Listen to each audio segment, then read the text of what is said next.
দর্শক বন্ধুরা, আজ আপনারা আসছি ধামরাই উপজেলার সানোরা ইউনিয়নের বাসনা নামক গ্রামে। আসলে এই গ্রামটা আসলে বাসনায় অর্থাৎ সেন্টে পরিপূর্ণ। দেখেন এখানে চারিদিকে কিন্তু সবজি আর সবজি সবজি এবং তার মাঝখানে একটা খণ্ড এটা আছে বড়ই চাষ করা হয়েছে। খেয়াল করেন এই যে বড়ই গাছ, এই বড়ই গাছে কিন্তু প্রচুর পরিমাণে বড়ই আসছে।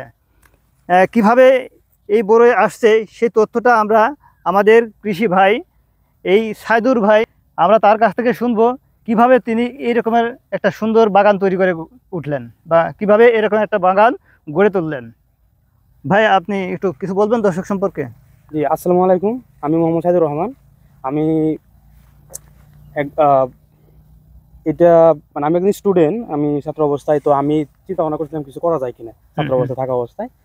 তো এখন আমি বিভিন্ন ইউটিউব দেখে এবং আশেপাশে যে কৃষি কর্মকর্তা আছে ওনাদের কথা, মানে ওনাদের পরামর্শ অনুযায়ী আমি এই একটা বাগান করার সিদ্ধান্ত নিয়েছি। তো আমি এর আগেও করছি, বাট এটা হলো নতুন বাগান। মানে আমি করছি হলো আপেল কুল এবং কাশ্মীরি কুল, বাট এটা হচ্ছে নতুন। এটা হলো ভারত সুন্দরী, বল সুন্দরী এবং চায়না। এই যে বলছেন এটা চায়না হচ্ছে চায়না টক মিষ্টি। হ্যাঁ, এটা চায়না টক মিষ্টি আর এটা টাঙ্গাইল টক মিষ্টি।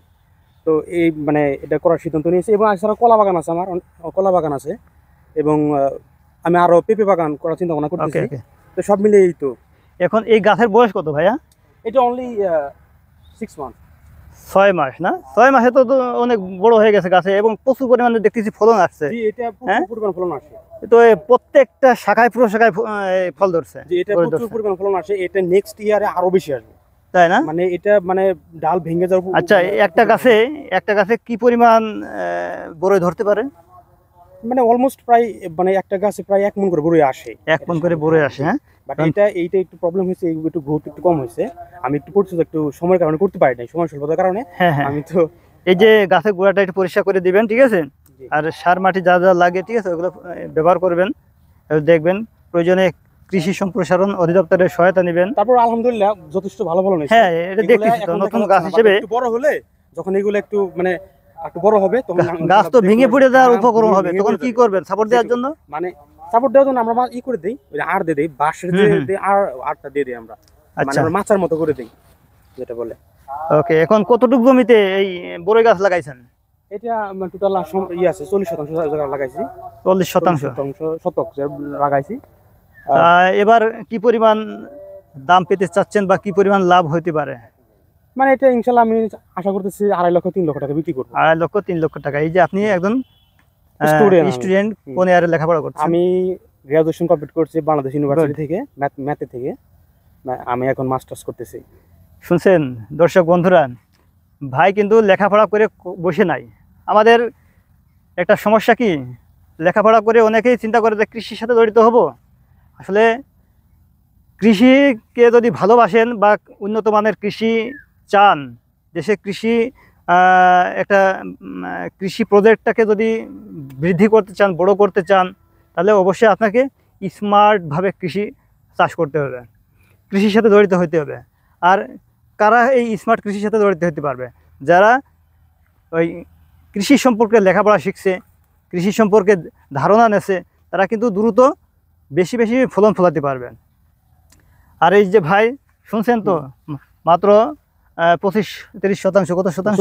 40% জমিতে এই প্রথমবারের মতো বড়ই চাষ করছেন এবং উনি আশা করতেছেন যে এই বছরে 2.5 থেকে 3 লক্ষ টাকা বড়ই বাজারে বিক্রি করবেন। তাহলে আপনারা আপনাদের যে বাড়ির আশেপাশে যে জমি আছে সেই জমিতে অবশ্যই কোনো না কোনো সবজি চাষ করবেন।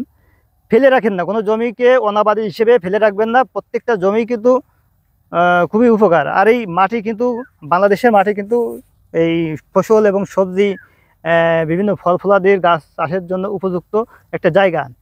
আর এই মাটিকে যদি আপনারা ভালোবাসেন, এই মাটিকে যদি ভালোবাসেন, এই মাটিকে যদি পরিচর্যা করেন, তো এই মাটি কখনো আপনাদের সাথে বেইমানি করবে না মাটি।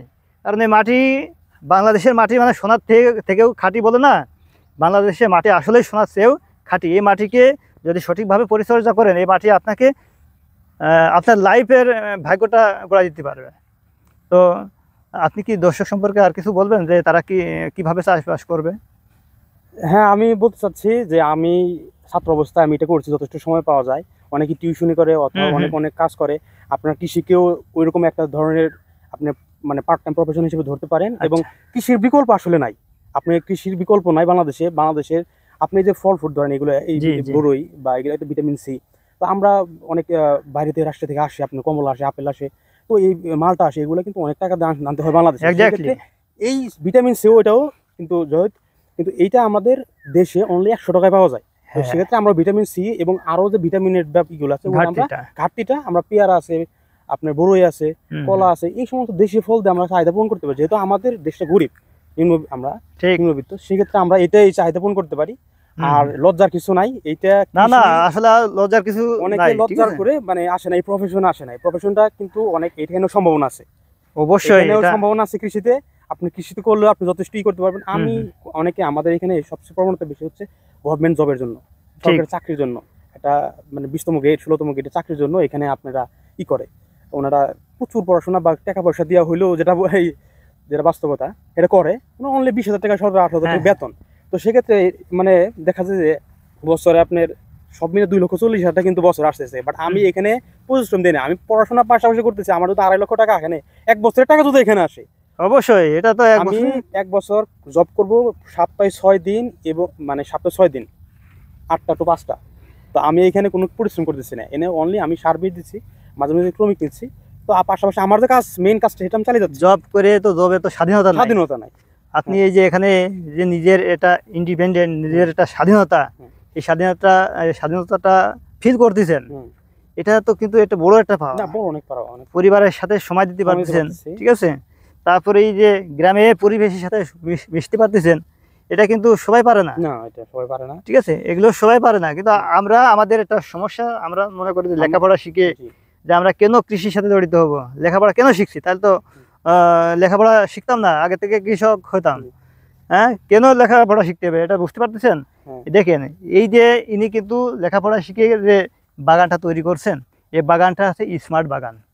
আর অন্যান্য বাগানের সাথে এই বাগানের তুলনা অবশ্যই হবে, কারণ উনি একজন শিক্ষিত লোক, ওনার ব্যবস্থাপনাটাও ওরকম শিক্ষণীয়। আর যে ফলনটা ধরেছে এটা কিন্তু তার প্রমাণটাও দেখা যাচ্ছে, দেখছেন। তা বন্ধুরা, আপনাদের কাছে বিনীত অনুরোধ করছি যে আপনারা আপনাদের যে জমিগুলো ফেলে না রেখে নতুন করে নতুন ফল ফলাদি গাছ লাগান, ঠিক আছে, ভালো কিছু আসবে ইনশাল্লাহ। তো আজকের মতো এখানেই শেষ, দেখা হবে অন্য কোনো সাইদুর ভাইয়ের সাথে অথবা অন্য কোনো ভাইয়ের সাথে অন্য কোনো পর্বে। সে পর্যন্ত আপনারা ভালো থাকবেন, সুস্থ থাকবেন। আল্লাহ হাফেজ।